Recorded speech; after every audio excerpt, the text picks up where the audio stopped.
On and talk about complex chemical sector, especially the ones which are doing high quality business. And one such company is Epigrill Limited. Maulik Patel is joining us.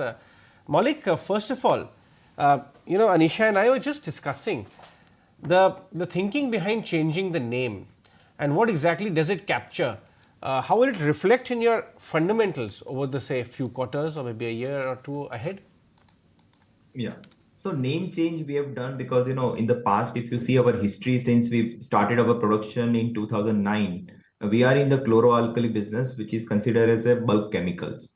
And last 5 years, we have changed our strategy from bulk chemicals to value-added chemistry and the multi-product chemistry, which is coming out from the chloroalkali. So because of that, right now, if you see last year, our 70% revenue coming from the caustic soda chloroalkali and 30% is coming from the value-added chemistry, which is multi-product.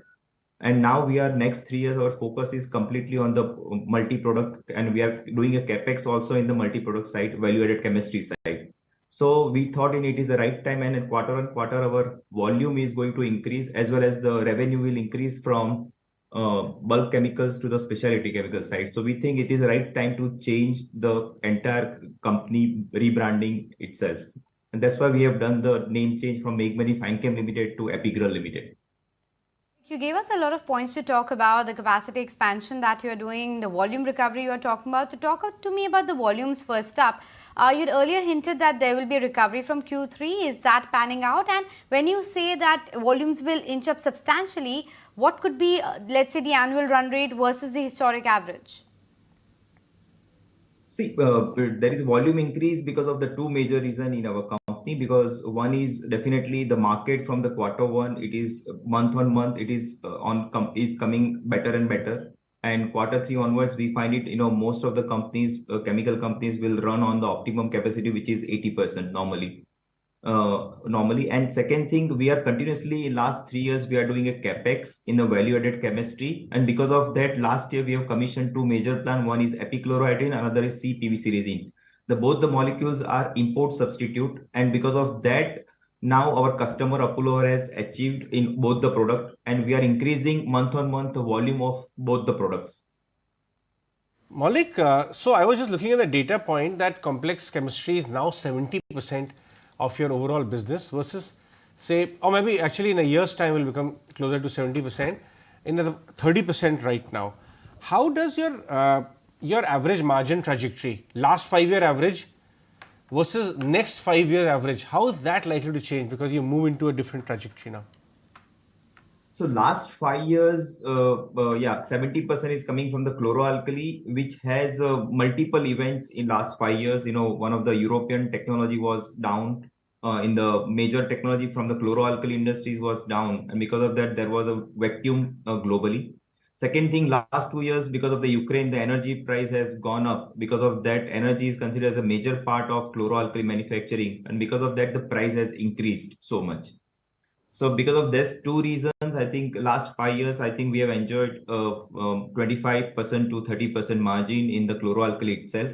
But going forward, we believe that we are increasing the capacity also in the chloroalkali. We thought it is, if you want to run your plant optimum capacity, then you need to have a value-added chemistry and captive consumption of the chlorine, which is coming out as a co-product from the chloroalkali industry. So that's why we are adding capex in this, and we believe that going forward also our margin will remain on a longer term basis. In the second half of this year, definitely it will be around 20%, 25% EBITDA margin we are expecting from our entire complex. Okay, so that's a margin expectation on a consolidated basis for the next few years. But what about revenue? When do you see yourself hitting that mark of maybe 5,000 crore on the top line? So 2027, we have forecasted that because continuously we are adding a capex 350 to around 350 CR every year, and we are adding new chemistry and import substitute molecules. So we thought that our volume and as well as the value we will target to reach around close to 5,000 crore by 2027. Okay, and just before I let you go, we have heard a lot of news flow over the last 2 weeks about how the prices of a lot of chemicals and specialty chemicals has been moving on account of the China angle. Could you give us the update in terms of your raw material as well as the final products, how the prices are moving?